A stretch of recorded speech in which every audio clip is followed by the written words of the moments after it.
latest solar-powered helium-filled balloon, PS-41, launched by Andy Millen, VK3YT on April 6, has a HS payload transmitting 25 milliwatts of the 30-metre and 20-metre bands, sending whisper spots and JT9 telemetry. This high-altitude balloon took a path over Tasmania, then south of New Zealand, the southern tip of South America, directly over the South Georgia and southern Sandwich Islands, well south of Africa, and back to Australia where it began. While south of Tasmania, it abruptly changed course instead of heading straight across its initial path. Another balloon, PS-42, had earlier made its way to the southern Pacific between New Zealand and South America before splashing down. Andy Millen, VK3YT, says the balloon PS-41 tracked extensively via JT9 via networking VKZL, South America and South Africa and Ireland, with the box had been received all over the world. In another attempt, PS-42's sister balloon, PS-30, went down on January 16th in suspected poor weather off the east coast of Africa near Madagascar.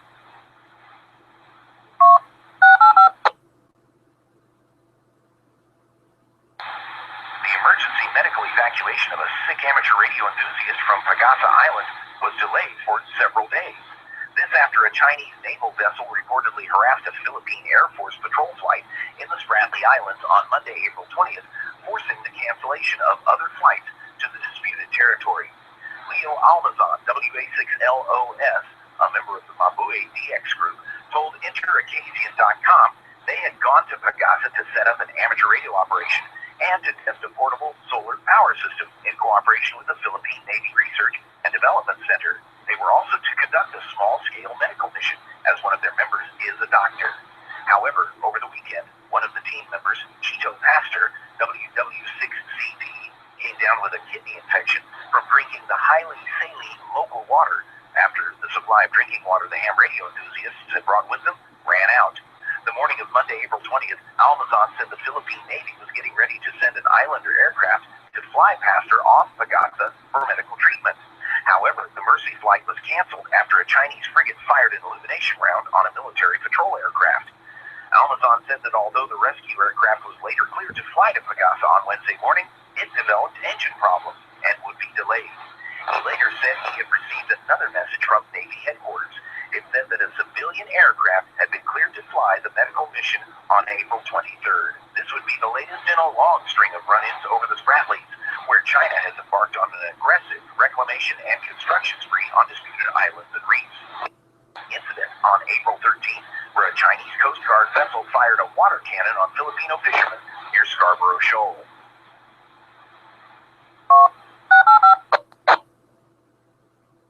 The FCC has initiated a proceeding in WT docket number 15-81 to amend its rules of organization. This has applied to amateur radio licensee address information that is routinely available for public inspection. Specifically, the FCC proposes to revise its rules to specify that past amateur radio licensee address information will not be routinely available for public inspection. To implement this change, the FCC proposes to remove from public view in the universal licensing system an amateur radio licensee's address information that is not associated with a current license or pending application. Current licensee address information would remain public. The FCC said in the notice of proposed rulemaking that it believes these steps will enhance an amateur radio operator's privacy, and doing so without undermining the public interest in knowing who is authorized to operate on amateur spectrum. The Commission is also seeking comment on whether this approach should be extended to individual licensees in any other wireless radio services, such as the General Mobile Radio Service, commercial radio operator licensees, and individuals who hold ship station or aircraft station licenses. Comments on WT docket number 1581 are due by June 16th. Reply comments must be filed by July 16th.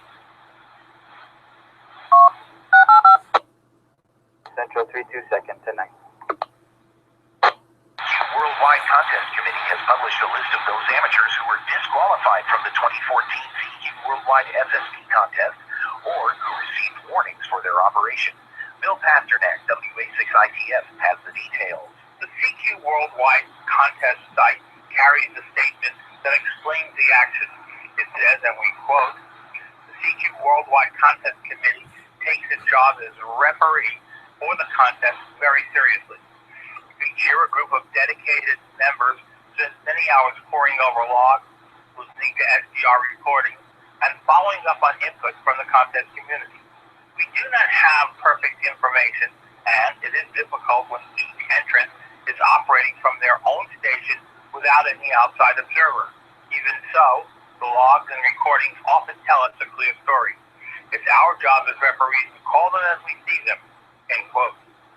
The statement goes on to say that each disqualified entrant will have been notified of the decision and given 5 days to respond.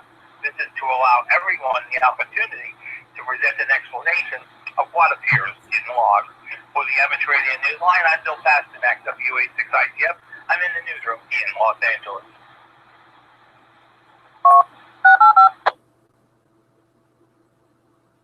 The CQ Worldwide Contest is the largest amateur radio competition in the world, with over 30,000 participants. The list of disqualified stations and those issued warnings is at tinyurl.com/CQ-www-SSB-2014-blog. In DX up front, Greg Thompson, K9CT, and Lou Dietrich, N2DU, have announced that they are heading up a de-expedition to Palmyra Atoll to take place in January of 2016. With them will be a team of 12 highly experienced operators and veterans of many de-expeditions. They plan to operate 5 stations over a 14-day period on 160 to 6 meters using all modes. A call sign for this operation will be announced at a later date. Palmyra, which has the prefix KH5, ranks in the top 10 on the most wanted list and is number 2 most wanted in Europe. More is on the web at palmyra2016.org.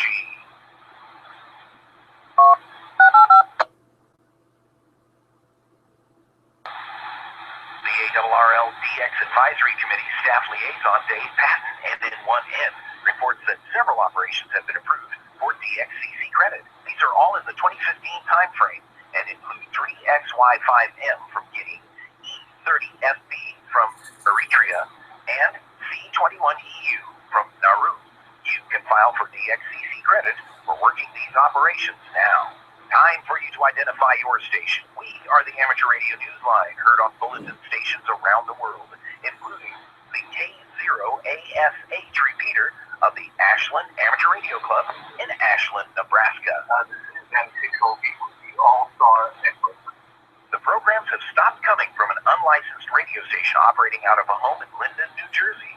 Amateur Radio Newsline's Stephen Kinford, N8WB, has the details of how the station was taken off the air without the intervention of the FCC. Officials from WKXW, likely better known to its listeners as New Jersey 101.5 FM, contacted the city of Linden police with a complaint that another station was operating illegally on a frequency of 101.3 FM. Central 38. Second watch. Statement Captain James Sarnicki said that the letters sent by 101.5 FM indicated that the station had conducted its own investigation. In doing so, it had identified the illegal transmission as coming from a private home and included pictures of a large antenna on the roof. Station officials also noted that they had received multiple listener complaints about bad reception since the unlicensed station was interfering with their signal. According to Captain Sarnicki, the Linden police contacted the FCC and were told an investigation would take a couple of weeks to complete. They then reached out to the city's municipal code enforcement officials who found the home violated zoning ordinances. Under these regulations, the unidentified station operators would not be allowed to run a business in a residential area. The antenna, being more than 20 feet high, qualified as an illegal structure on the roof. Captain Sarnicki said police notified the homeowner of the complaint and that the summonses and fines would follow if the antenna stayed up and the New Jersey 101.5 FM was notified that the antenna was removed and the unlicensed transmitter was off the air. For the Amateur Radio Newsline, I'm Stephen Kinford, NAWB in Wadsworth, Ohio. Operating an unlicensed radio station above a tiny power output and without a license is a 4th-degree crime in New Jersey. It is one of 2 states, along with Florida, where such an action is a criminal offense.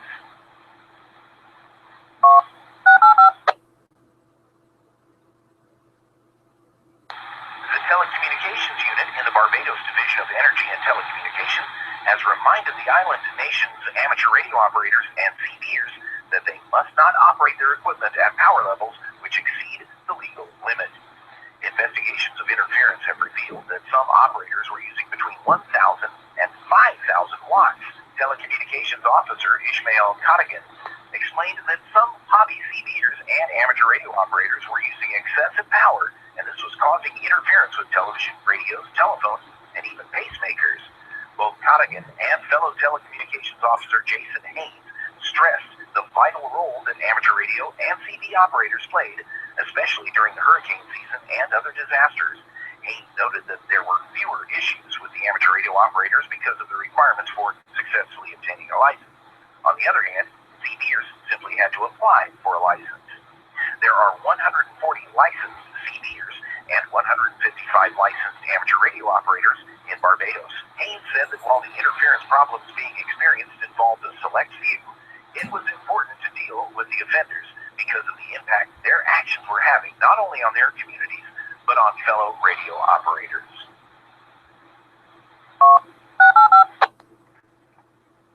35 minutes for the first total West Hawaii towing, the Aliala. Frequency here has arrived in Federated States of Micronesia as part of a relief effort in the wake of tropical cyclone Maysak. That storm ravaged many of the nation's islands in late March and early April, wreaking major damage and causing some deaths. According to the ARRL, the Ham 8 equipment accompanied a shipment of other radio gear, tools, and supplies that John Bush, KH6DLK/V63JB, took from Hawaii to the storm-devastated area. In this case, only the high-frequency gear was sent. Ham 8 kits containing both high-frequency and UHF equipment had been shipped to Hawaii last fall as the massive Puna volcanic lava flow threatened some communities on the Big Island. Spain's 6th Emergency Communications National Exercise, or ENCE, was held on Saturday, April 18th from 1600 to 1700 UTC and was open to international participation. This year's ENCE was devoted to voice-over internet protocols that included Echolink, IRL D-Star, and its system. Kotini and Palani. The internet can be one of the first resources to fail in the affected area, but outside the immediate disaster zone, it is a very powerful emergency response tool to consider.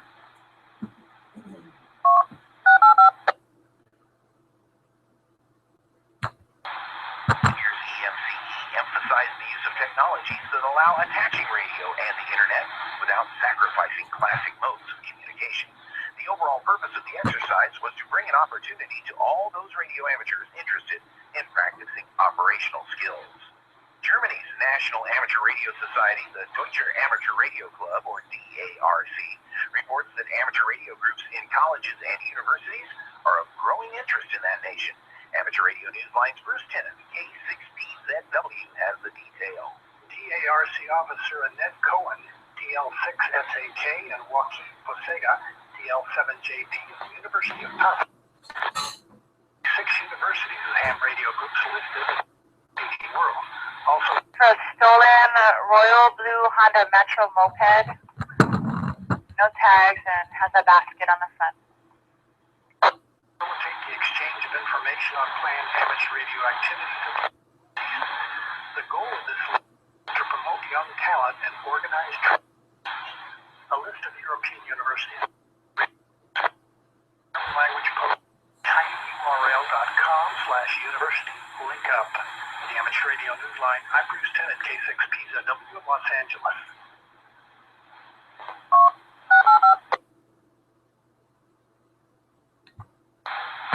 In-person meeting of participants in this project will be June 27th at the annual Ham Radio Convention in Friedrichshafen, Germany. New Zealand telecommunications regulator Radio Spectrum Management has given permission for use of the special call ZL100ANZA until May 26th. This to assist hams in that nation to help commemorate the Anzac centenary. Amateur Radio Newsline's Jim Meacham, ZL2BHF, has more. Anzac Day is one of the most national commemorative down under. This year it marks the 100th anniversary of the first major military action fought by Australian and during the First World War. The Anzac 100 ANZAC will be activated by a group of amateur radio operators, all of whom responded to register interest in operating call signs. On April 25th, that's midday New Zealand time, and all logs will be collated by John Pacific ZL1ALZ and posted on a regular basis to both Logbook of the World and Club Log to enable others to check their QSOs. The QSL manager is Phil Holiday ZL3DAH, and OQRS will be available via Club Log for both direct and bureau cards. Cards sent to the QSL manager directly or via the bureau will also be accepted. For the Amateur Radio Newsline, I'm Jim Beechin, ZL2VHS, down under in Melbourne.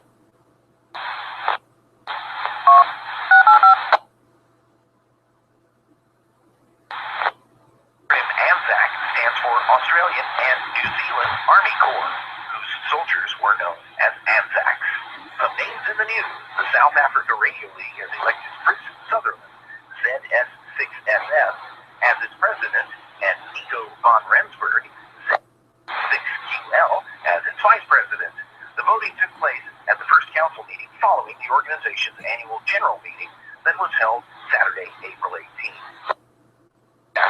Word that the ICOM Excellence Award, which is considered the premier award of the South African Radio League, was presented to Stuart Moss, ZS6SGM. Moss has been instrumental in getting the whisper propagation research off the ground, having supported several clubs and individual amateurs experimenting with this mode. He is also credited with having set up the ZS6SRL whisper beacon, has written tutorials, and analyzes the results. All of this data will be included in reports to South Africa Telecommunications Regulator, ICASA.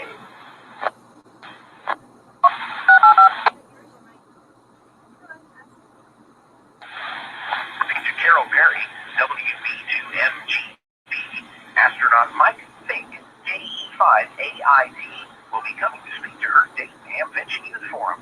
Also, the American Radio Relay League is sponsoring her 8 young presenters to attend a lunch with him afterwards. They will be joined by other young hams chosen from the audience. WB2MGB's Youth Forum is scheduled for Saturday, May 16th from 9:15 to 11:45 in Meeting Room 2 of the Hara Arena in Dayton, Ohio. The full rundown of Hamvention 2015 forums is at Ham.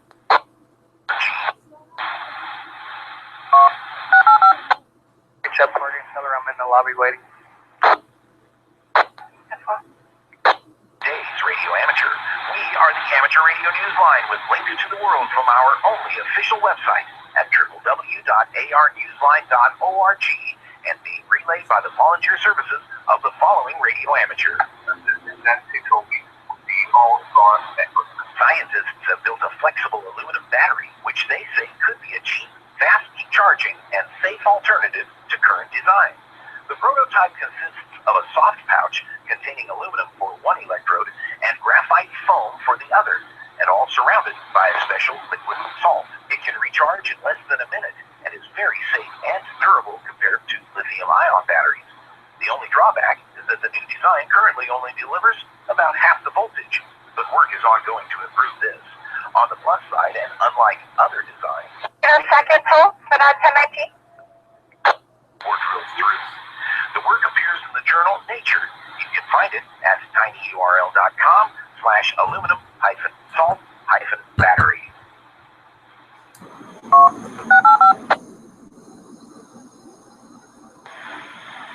AMSAT has announced plans to incorporate a 23-centimeter L-band receiver in the Fox 1C and Fox 1D ham radio satellites. The addition will one VHF and UHF band, or the new L-band 1.2 gigahertz mode. Both bands will operate as FM single channel. Rather than adding a complete new, the L-band project downshifter will convert the received L-band signal down to the Fox 1 uplink frequency and feed it to the regular UHF receiver on the Fox 1 satellite. The design will not require an additional antenna on the satellite because the existing UHF antenna will work for L-band receive as well. The high-altitude balloon experiment, or HAPEX, will be taking to the skies for the 10th time on Saturday, April 25th. The payload will include an APRS tracker, active on 144.800 MHz, signing ZS6COG-11, a simplex repeater on 438.550 MHz, and a slow-scan amateur television camera streaming still images from altitude. It will operate on 433.400 MHz FM using the Scotty 1 mode. This launch is part of the Global Space Balloon Challenge, which sees more than 250 balloon launches worldwide during April. For more information and an information sheet on ABEX 10, 33. ABEX.va.net.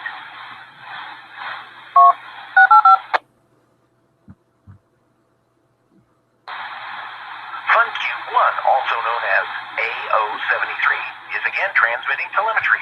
The CubeSat had stopped transmitting at around 2018 UTC on Wednesday, April 15th. A restart took place during a pass over Europe at 0930 UTC on Thursday, April 16th. Controllers are still investigating what caused the bird's telemetry to go silent, but they have concluded from earlier data transmissions that it was safe to switch back to nominal operations. The GB3ANG 432 MHz propagation beacon located just north of Dundee, Scotland, has received a new transmitter. It has also altered its operating frequency from 432.453 MHz to comply with the new IARU Region 1 band plan. These changes were made on April 13th by the beacon keeper Alan Duncan, GM4ZUK, with assistance from AG Marsden, GM4FEI. The old beacon transmitter had been built by Brian Flynn, GM8BJF, and was in continuous service for 33 years.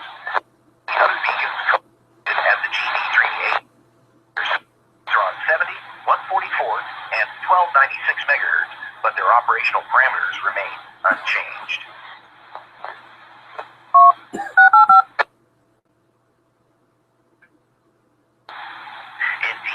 S5500 will be active as 9H300 from Malta between April 24th and May 2nd. His operation is on 40 through 6 meters using CW, SSB, and the digital modes. QSL via its home call sign, direct or by the Bureau. Electronic QSLs go via Logbook of the World and EQSL. Location and some photos to be posted on QRZ.com. JH2DF will be active as D88DF from Republic of Palau between April 27th and May 1st. Operations will be on high-frequency bands and 50 MHz using CW, SSB, RTTY, SSDV, Whisper, and JD65A. QSL via his home call sign, direct, Logbook of the World, and cell. ON6B, ON1CH will be on the airstroke MJ from Jersey Island from May 14th to the 18th. Their operation will be on 160 through 6 meters using SSB only. QSL via each operator's home call sign. DL2RPS will be active as S79RPS from the Annecy National Park on Grassland Island between May 2nd and the 8th. This operation will be on 80 through 10 meters, W and SSB, depending on conditions. QSL via his home call sign, direct, or by the Bureau. Electronic QSLs go via EQSL or the OQRS on Club Log.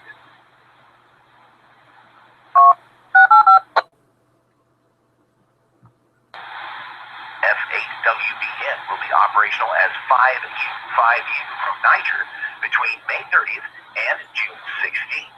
Activity will be holiday style on 40 through 6 meters using SSB and some RIDI. QSL via his home call. Lastly, IU2CIQ on UJE. HG will be on the air from Monaco as 3A/IU2CIQ between June 5th and the 7th. Activity will be on 80 through 10 meters using mainly SSB, but some CW and RIDI. QSL 3A/IU2CIQ. 2CIQ via the Bureau. Cards for IZ1UJE direct or electronically using Logbook of the World.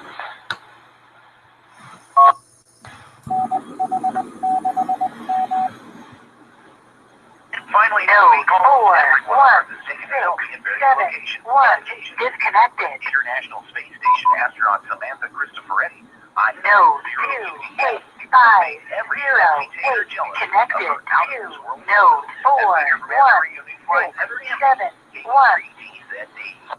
Christopher Reddy, IZ0UDS, is an Italian astronaut from the European Space Agency, currently living and working on the International Space Station.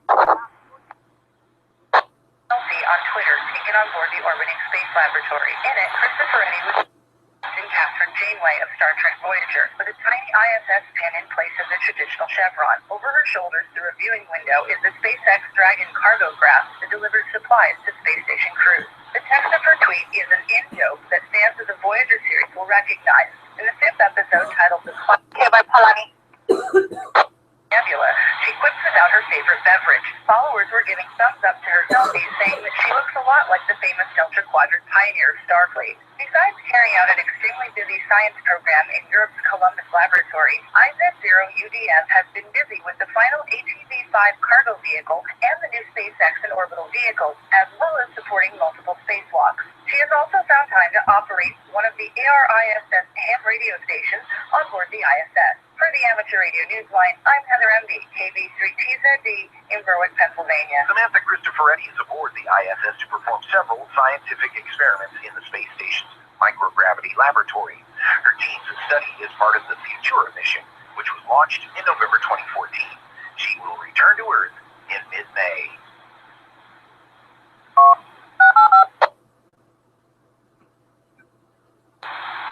With thanks to Allen Labs, AMSAT, the ARRL, CQ Magazine, the FCC, the Ohio Penn DX Bulletin, RAIN, the RSGB, the South African Radio League, the Southgate News, Twitch TV, Australia's WIA News, and you, our listeners. That's all from the Amateur Radio Newsline. Our email address is newsline@arnewsline.org. More information is available at Amateur Radio Newsline's only official website, located at www.arnewsline.org. You can also write to us or support us at Amateur Radio Newsline, 28197 Robin Avenue, Santa Clarita, California, 91350. For now, with producer Bill Pasternak, WA6ITF in Los Angeles, plus our news team worldwide, I'm Skeeter Nash, N5ASH in Topeka, saying 7-3. And as always, we thank you for listening.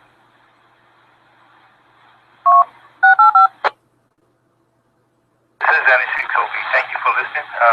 Please stand by for the Hawaii Mania All-Star next. N6OB now clear.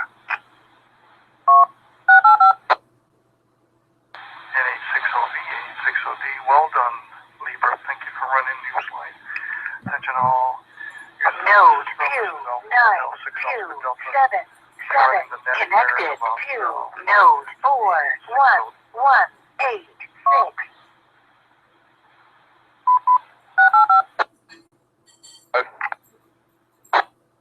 The complaint with those kids. We had another complaint came in about an hour, 12 minutes ago from the ABC store. That there were several kids trying to fight with the business owner. I wasn't sure if it's the same group of kids. 35 Central. Yeah, they're all connected. I spoke with everybody over there. Okay, test one. 637 Central. Standing by. I'll be 10 to Seacliff. Test one. That's it. Go ahead. They're all standing on a Riley.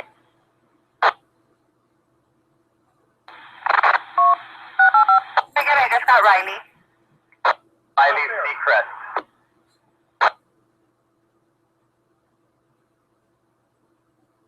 Riley Seacrest, 22 male, MPA, nothing outstanding.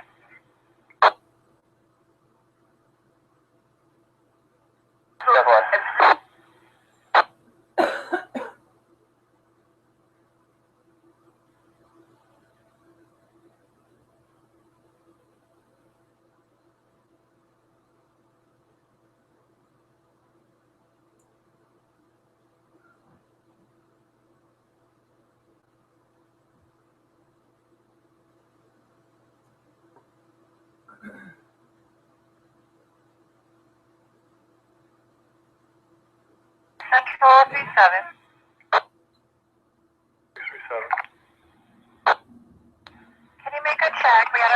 driver complaint came in at 15:35. Was going Mauka on Aqua Street from Koikini, gray Mazda pickup. Swerving all over the roadway, one tail light out. License, Hotel Lima Uniform 283. 7 copy.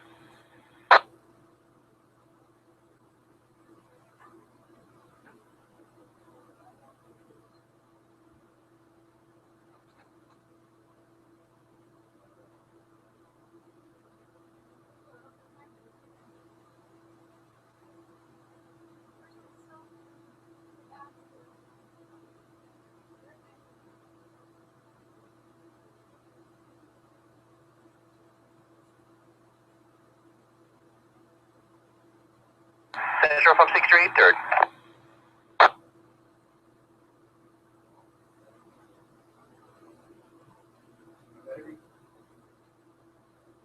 Go ahead.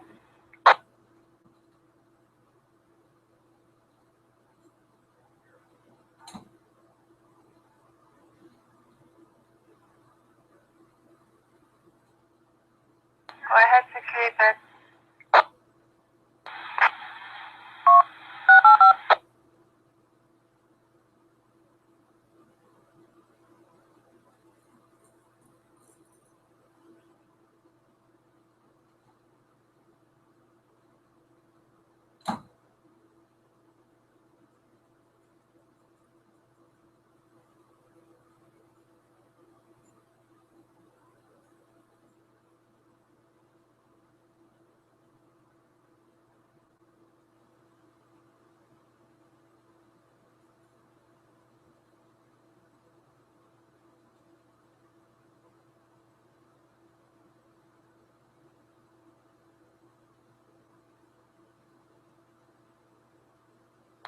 Okay, 10-4. Your first county is going to be 12341 and 12342, transporting at 1558.